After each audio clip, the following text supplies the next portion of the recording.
The Obama administration faced a backlash from congressional Democrats on Friday following revelations that the National Security Agency broke privacy rules and overstepped its authority thousands of times since 2008. The details were reported late Thursday in The Washington Post, based on an audit and other secret documents provided by NSA leaker Edward Snowden. The report challenged claims by President Obama just last week that the NSA was not abusing its authority, and complicated his effort to reassure Americans and Congress that, with a little more oversight and transparency, the surveillance programs are nothing to be worried about. House Democratic Leader Nancy Pelosi called the latest reports extremely disturbing. Rep. Mike Thompson, D-California, a member of the House Intelligence Committee, said, reports that the NSA repeatedly overstepped its legal boundaries, broke privacy regulations and attempted to shield required disclosure of violations are outrageous,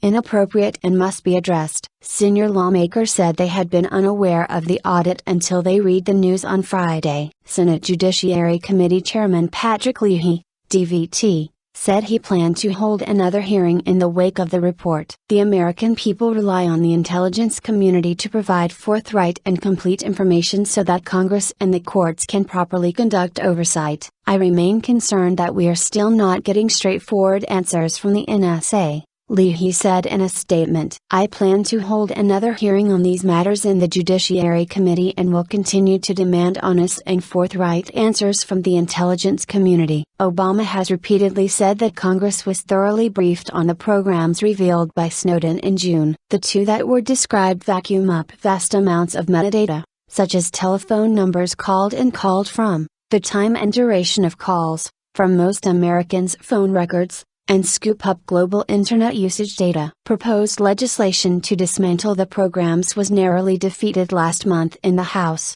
and at least 19 other pending bills are aimed at restraining NSA's powers or changing how the agency is regulated, according to a count kept by the ACLU. The July legislative effort brought together libertarian-leaning conservatives and liberal Democrats who pressed for change against congressional leaders and lawmakers focused on security. A week ago, Obama sought to soothe concerns by promising to consider reforms to NSA surveillance. It's not enough for me to have confidence in these programs, he said at a White House news conference. The American people have to have confidence in them as well. He announced changes such as convening an outside advisory panel to review U.S. surveillance powers, although it is unclear how that would differ from the existing U.S. Privacy and Civil Liberties Oversight Board, mandated by Congress to monitor surveillance and constitutional concerns. Obama also said the NSA would hire a privacy officer, though the NSA already has a compliance office. None of those measures would seem likely to stop the kind of inadvertent collection of information that was described in the NSA audit. Most of the infractions revealed late Thursday involve unauthorized surveillance of Americans or foreign intelligence targets in the United States,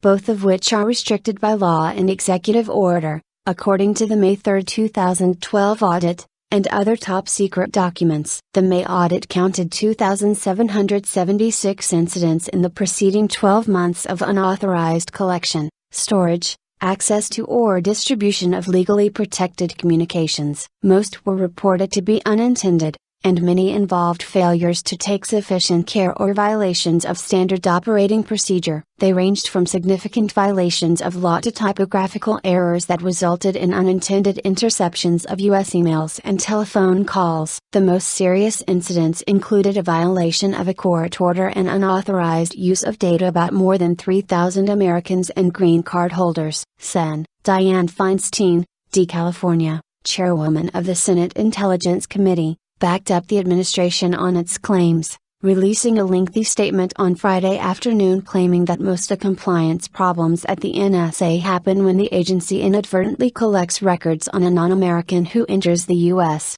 a point when the NSA is supposed to follow different procedures. The majority of these compliance incidents are, therefore, unintentional and do not involve any inappropriate surveillance of Americans, she said. As I have said previously, the committee has never identified an instance in which the NSA has intentionally abused its authority to conduct surveillance for inappropriate purposes. Late Friday, the White House issued a statement saying, The majority of the compliance incidents are unintentional. The documents demonstrate that the NSA is monitoring, detecting, addressing and reporting compliance incidents. It directed questions to the National Security Council, and NSA spokeswoman Caitlin Hayden directed questions to the NSA. NSA spokeswoman Vannie Vines said the number of incidents in the first quarter of 2012 was higher than normal, and that the number has ranged from 372 to 1,162 in the past 3 years,